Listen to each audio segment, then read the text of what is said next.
नमस्तुभ्यम नमस्तुभ्यम नमाम्यहम मम सहोदर हे आर्य राष्ट्र के रहने वाले मेरे हम उम्र भाइयों, आप सभी को मेरा नमस्कार है। स्वागत है आप सभी का अपना पसंदीदा प्रोग्राम नाड़ी वैद्य कायाकल्प के अंदर। आज हम बात करते हैं मांसपेशियों में दर्द का होना। आयुर्वेद कहता है आकुंचनम प्रसारणम उन्मेषम निमेषम या भी क्रिया भी जायन्ते शरीरे सवातेन सिद्धते। अब शरीर में किसी चीज़ का फैलना या सिकुड़ना वायु के द्वारा ही होता है और विकृत वायु से दर्द बन जाता है। मांसपेशियों में दर्द जवर बुखार के अंदर भी होता है और आम वात के कारण भी हो जाता है। जवर कब होता है? जब आपके शरीर के अंदर डाइजेशन सिस्टम कमज़ोर होकर के लीवर कमज़ोर हो जाता है तो गर्मी रक्तगत हो जाती है, यानी पित्त के रक्तगत हो जाने पर शरीर में जवर बन जाता है। लेकिन यही पित्त वायु के साथ मिलकर के जब मांसपेशियों और नसों में आ जाता है तो मसल्स में दर्द कर देता है, पीड़ा करता है। कई बार ये चोट के कारण भी होता है। पुरानी चोट हो जाने के पश्चात भी मसल्स में मांसपेशियों में दर्द होता है। लेकिन अक्सर महिलाओं में देखा जाता है कि पूरे शरीर में दर्द होता है, क्योंकि ये बहुत ज़्यादा चिंता करती हैं, चाय पीती हैं, समय पर भोजन नहीं करती भी हैं तो कहीं मोटी न हो जाएं, वेट न बढ़ जाए, उस डर से घी का प्रयोग नहीं करती। दूध और घी खाने वाले को मसल्स पेन बहुत कम होता है।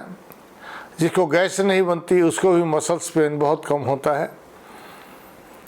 और क्योंकि जो खाते हैं उस भोजन का डाइजेस्ट न होने से रसाग्नि के द्वारा पाक होकर रक्त न बन करके कफ बन जाता है, यानी कच्चा रस बन जाता है, कच्चा रक्त बन जाता है।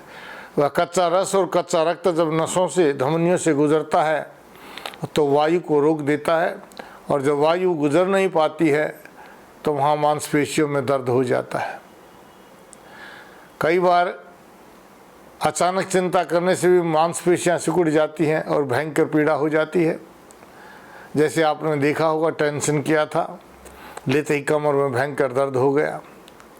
टेंशन लिया था, हार्ट अटैक हो गया। इस तरह से टेंशन के कारण कई बार मैंने देखा छोटे बच्चों में जो स्कूल में जाते हैं, उनको स्कूल की टेंशन के कारण शरीर के किसी अंग विशेष में दर्द हो जाता है। तो वहाँ वैद्य को स्वयं देखना चाहिए कि रोग का कारण क्या है, मांसपेशियों में दर्द का कारण क्या है, क्योंकि नाड़ी से पता चल जाता है कि शरीर में रोग का कारण क्या है। इसीलिए हम अपने प्रोग्राम में कहते हैं कि हमें ये ज्ञान होना चाहिए कि इसका कारण क्या है। किसी भी लक्षण का कारण जब पता चल जाएगा, किसी भी रोग का जब कारण पता चल जाएगा तो उसको ठीक करने में ज़्यादा परेशानी नहीं होती। रसात रक्तम ततो मांसम मांसा मेदस्ततो अस्थि अस्थनो मज्जा मज्जात शुक्रम शुक्रात गर्भम पर जायते। जो खाते हैं उससे रस बनता, रस से रक्त बनता है। जब रस से रक्त नहीं बनता, गैस बननी शुरू हो जाती है। वो गैस जहाँ भी रुकती है वहीं दर्द पैदा कर देती है। अब देखिए इसका उपाय क्या है। मांसपेशियों में दर्द हो रहा है तो आप देखिए, अगर ये वातज प्रकृति का व्यक्ति है तो हिंग वाष्टक चूर्ण का प्रयोग भोजन के बीच में करा दीजिए। अगर ये कफज प्रकृति का व्यक्ति है तो लवण भास्कर चूर्ण का प्रयोग कराइए। और ये अगर पित्तज प्रकृति का व्यक्ति है तो अविपत्ति कर चूर्ण भोजन के बाद ठंडे दूध के साथ दे दीजिए। और अगर आपको दोष समझ में नहीं आते तो बादाम का तेल दूध में डाल करके पी जाइए। क्योंकि वात पित्त और कफ का निर्णय करना बड़ा आसान तरीका भी है, लेकिन ज्ञात होना चाहिए कि वात पित्त कफ की पहचान कैसे की जाती है। हमने बहुत सी वीडियो बनाए हैं, आप उन वीडियो में देख सकते हैं कि वातज पित्तज और कफज प्रकृति कैसे जानी जाए। पूरा विस्तार से मैंने बहुत सारी वीडियोज़ में बताया है। आप सभी उसको सर्च करके देखिए और उस वीडियो में आपको पता चलेगा कि कौन सी प्रकृति है। क्योंकि बगैर प्रकृति का ज्ञान हुए हम किसी रोग से विजय प्राप्त नहीं कर सकते।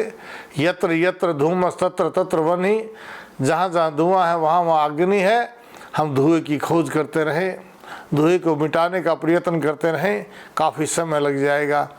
लेकिन अगर धुएं का कारण गर्मी अग्नि है, अग्नि को बंद कर दीजिए, धुआं अपने आप चला जाएगा। आपको बहुत जल्दी रोग के कारण पता चलने से आप बहुत जल्दी रोग से विजय प्राप्त कर सकते हैं। नहीं तो शरीर में अगर वात बढ़ जाती है या आमवात हो जाता है या संधिगत वात होती है या मांसपेशियों में दर्द हो जाता है, तो आपको पेट को साफ करना चाहिए, अग्नि को तेज करना चाहिए और अंगों को मजबूत करना चाहिए। मान लो अगर ये गैस आपके लीवर की कमजोरी से बना है तो हमें लीवर को मजबूत करना चाहिए। अगर शरीर में गैस इंटेस्टाइन सिस्टम की कमजोरी के कारण बना है तो उसे ठीक करना चाहिए। अगर ये कब्ज़ के कारण बना है तो कब्ज़ को दूर करना चाहिए। और ये अगर संग्रहणी के कारण हुआ है तो हमें संग्रहणी को ठीक करना चाहिए। यानी शरीर में रोग के कारण को देखकर अगर आप रोग का इलाज करेंगे तो अवश्य ही आपका रोग समूल नष्ट हो जाएगा। और हमेशा अगर आप परहेज रखेंगे तो आप हमेशा ठीक रहेंगे।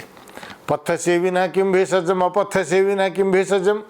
अगर आप परहेज से रहेंगे तो आपको औषधि की आवश्यकता नहीं है, और अगर आप बदपरहेजी करेंगे कोई औषध काम नहीं करेगी।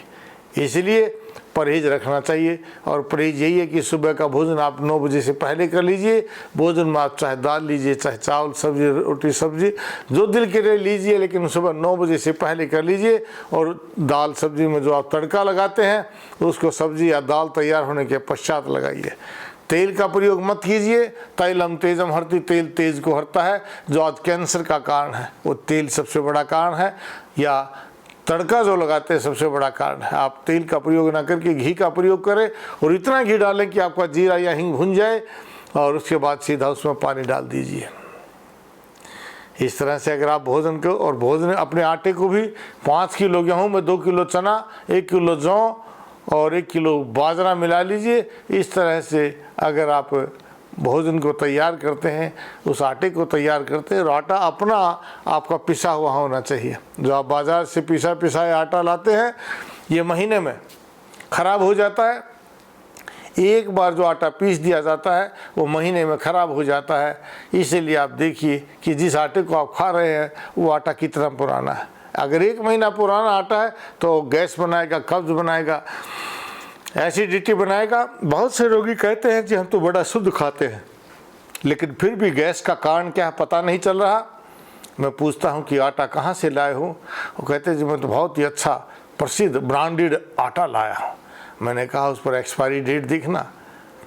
आप जो ब्रांडेड आटा प्रयोग कर रहे हैं वो सभी आपके एक्सपायर हैं आयुर्वेद के अनुसार, क्योंकि कोई भी आटा 1 महीने से ज़्यादा चल नहीं सकता। आप आटे का प्रयोग कीजिए, अपना पिसवाइए और मोटा पिसवाइए, उसको खाइए। कभी भी आपको मांसपेशियों में दर्द नहीं होगा, क्योंकि अच्छे से पेट साफ हो जाएगा। सर्वेषां रोगाणाम निदानम कपितः मलः। सब प्रकार के रोगों का मूल कारण जो है मल है। मल अगर आपके समय पर बाहर निकल जाते हैं, चाहे वो मूत्र है चाहे मल है, वो बाहर निकल जाता है, तो आपको किसी भी प्रकार की बीमारी पैदा नहीं होती। आप अपने इस चैनल के साथ जुड़े रहिए, अपने इस YouTube चैनल के साथ। अगर आपको किसी भी रोग की समस्या है आप कमेंट कीजिए, मैं आपके रोगों का जवाब दूंगा। लेकिन मैं चाहता हूं कि आप सभी इन घरेलू ज्ञान को जान जाएं। जब भी कोई बीमारी होती है आप घरेलू इलाज कीजिए, या अपनी इस वेबसाइट या अपने इस YouTube चैनल नाड़ी वैद्य कायाकल्प पर सर्च कीजिए। मैंने प्रत्येक रोग का घरेलू इलाज बताया है। फिर भी अगर आपको नहीं मिलता तो कमेंट्स कीजिए। लेकिन अगर आपको ये वीडियो अच्छी लगी तो इसे सब्सक्राइब अवश्य कीजिए, बेल आइकॉन भी दबाइए, और अपने साथियों को अवश्य बताइए, क्योंकि सभी आपके साथी आपके रिश्तेदार जब स्वस्थ होंगे तो आप अवश्य खुशहाल होंगे। जय भारत, जय भारती।